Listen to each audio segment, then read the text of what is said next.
अगले प्रधानमंत्री बनने से बस एक कदम दूर है। पप्पू से एलओपी तक का उनका बदलाव उनकी 2 यात्राओं की वजह से विश्वसनीय बन गया। गांधी 5 को याद रखना चाहिए कि अब उनकी कांग्रेस गांधी द्वारा गांधी के लिए नहीं रह गई है। यह अब तक बची हुई है, लेकिन अगर कांग्रेस को भी आगे बढ़ना है तो उसे लोगों की कांग्रेस कहना है। देश के बड़े पत्रकार प्रभु चावला का, जिन्होंने द न्यू इंडियन एक्सप्रेस में एक लंबा चौड़ा आर्टिकल लिखा है जिसका शीर्षक है the rise fall and rise of raga. Hindi में इसे समझे तो राहुल गांधी का उत्थान, पतन और फिर से उत्थान। वे कहते हैं राहुल को विपक्ष की अग्रिम पंक्ति में जगह बनाने में राजनीति में 2 दशक से अधिक का समय लग गया। एक तस्वीर हजारों शब्दों के बराबर होती है, एक तस्वीर एक शक्तिशाली वाक्यांश के बराबर होती है। पुनर्रचना। जिस तस्वीर पर चर्चा हो रही है वह राजनीतिक नाटक का एक दृश्य है। विपक्ष के नए नेता एलओपी राहुल गांधी स्पीकर ओम बिरला से हाथ मिला रहे हैं, जबकि प्रधानमंत्री नरेंद्र मोदी और संसदीय कार्य मंत्री किरेन रिजिजू उनके पीछे खड़े हैं। मोदी और राहुल ने मिलकर बिरला को स्पीकर की कुर्सी तक पहुंचाया। यह परंपरा 1950 से चली आ रही है। जानते हैं आर्टिकल में आगे और क्या लिखा है। भारत जोड़ो यात्रा की टी-शर्ट गायब हो गई है। नई लोकसभा के पहले दिन राहुल ने औपचारिक सफेद कुर्ता पैजामा पहना। डीएनए मायने रखता है। पिता राजीव गांधी, मां सोनिया गांधी भी विपक्ष के नेता थे। बाद में वाजपेयी सरकार के दौरान लगभग 5 साल तक विपक्ष के नेता रहे। कहावत है कि सोना आग में तपने के बाद ही निखरता है। राहुल गांधी के ऊपर पूरी तरह से सही बैठती है। भारत जोड़ो न्याय यात्रा जैसी कठिन पैदल यात्रा ने राहुल गांधी को यहाँ तक पहुँचाया। लोगों के बीच में जाकर लोगों से मिले, लोगों को गले लगाया, गरीबों के आंसू पोंछे। 2 दशकों के बाद आज राहुल गांधी के पास क्या होगा? राहुल गांधी के पास पूरा दल होगा और उन्हें कैबिनेट मंत्री का दर्जा मिलेगा। उन्हें संसद भवन में एक पूरी तरह सुसज्जित कार्यालय मिलेगा। उन्हें निजी सचिव सहित निजी कर्मचारियों का एक समूह सहायता करेगा।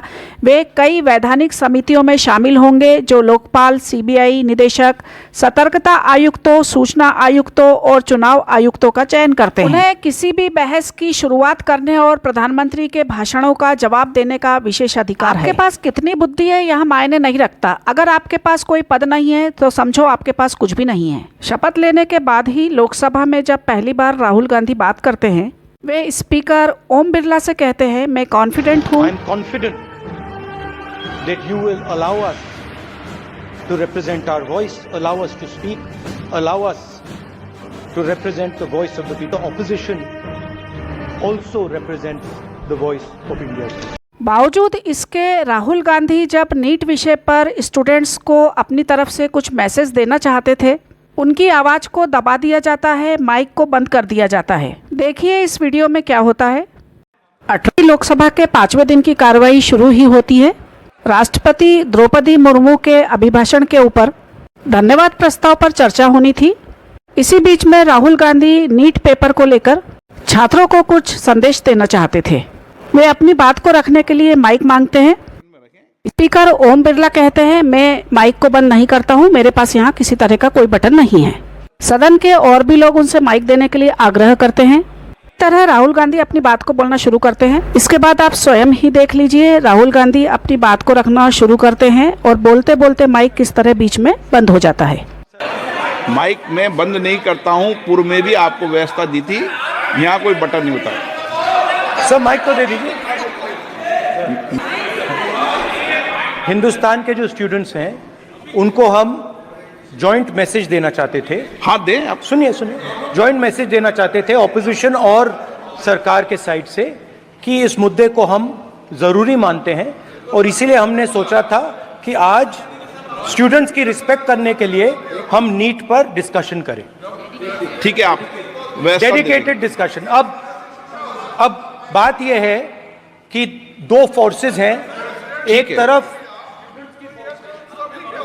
नहीं माने आपने किस तरह से माइक बंद हो गया। इसके बाद स्पीकर ओम बिरला ने अगले सदस्य के साथ में अपनी गतिविधि को आगे बढ़ाया। इसके बाद ही आप देखेंगे सदन में किस तरह अफरा तफरी का वातावरण बन जाता है। अब ये बात हो चुकी लोकसभा की, जहां हमने देख लिया राहुल गांधी नीट विषय पर जैसे ही बोलना शुरू करते हैं उनका माइक बंद कर दिया जाता है। चलिए तो अब देखते हैं राज्यसभा में क्या होता है, जहां पर चेयर पर बैठे हैं जगदीप धनखड़। जिनकी बातचीत चल रही है कांग्रेस पार्टी के नेता खड़गे जी से। और जब तक वे स्टूडेंट के ऊपर नीट विषय के ऊपर बोलना नहीं शुरू करते हैं, दोनों के बीच में बातचीत बहुत स्मूथली चलती रहती है। जैसे ही खड़गे जी के मुंह से स्टूडेंट शब्द निकलता है, चेयरमैन महोदय बहुत अच्छी तरह से समझ जाते हैं कि आगे अब वो नीट विषय पर चर्चा स्टार्ट करने वाले हैं। वो अपनी चर्चा शुरू करते उससे पहले ही ऑब्जेक्शन शुरू हो जाता है। तो आप स्वयं ही देखिए कि स्पीकर और मल्लिकार्जुन खड़गे के बीच में जो बातचीत चल रही थी, डिस्कशन किस तरह से बंद कर दिया जाता है, चर्चा किस तरह से रोक दी जाती है। आज स्टूडेंट्स बहुत परेशान है। नीट का एग्जामिनेशन बार 7 साल में 70 आप सुनते जाइए, अभी तक के खड़गे जी बोल रहे हैं। स्पीकर महोदय कहते हैं nothing will go in record.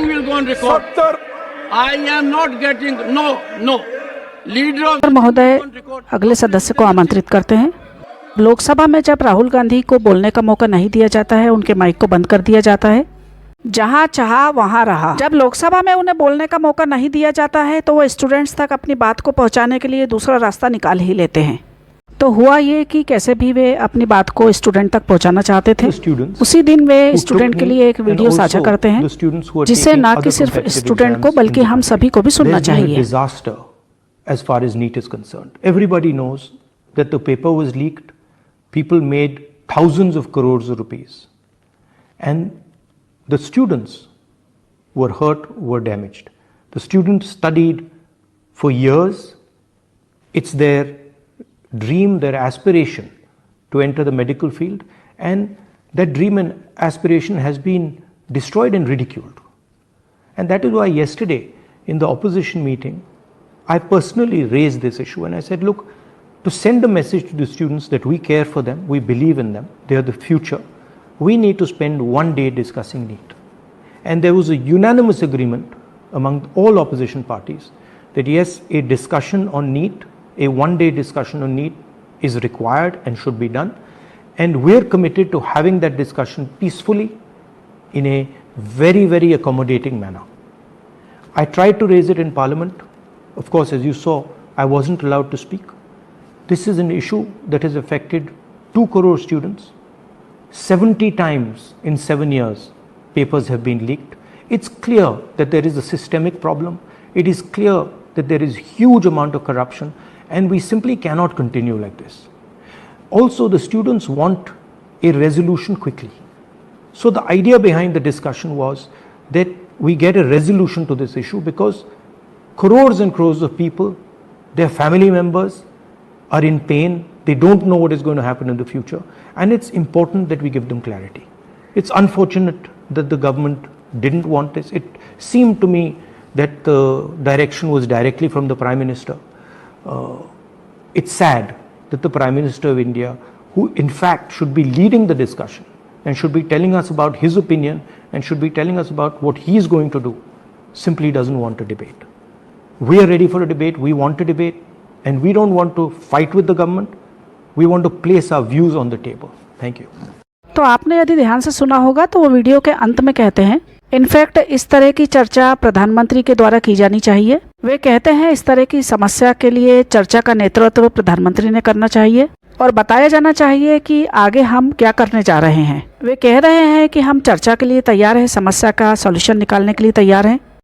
27 June Jabalpur airport, 28 June Delhi airport, 29 June Rajkot airport पर हादसा। अब विषय लगातार पुलों के गिरने का हो या फिर एयरपोर्ट पर हुए हादसों का हो, क्या आपको नहीं लगता कि इन विषयों के ऊपर चर्चा की जानी चाहिए और जो समस्या है उसका हल निकालने की कोशिश की जानी चाहिए, या फिर प्रधानमंत्री के द्वारा चुप्पी साध लेने से समस्या का समाधान निकल जाएगा? इस बारे में आप क्या कहते हैं, कमेंट करके जरूर बताइए और ताज़ा अपडेट्स के लिए हमारे साथ बने रहिए। Please subscribe.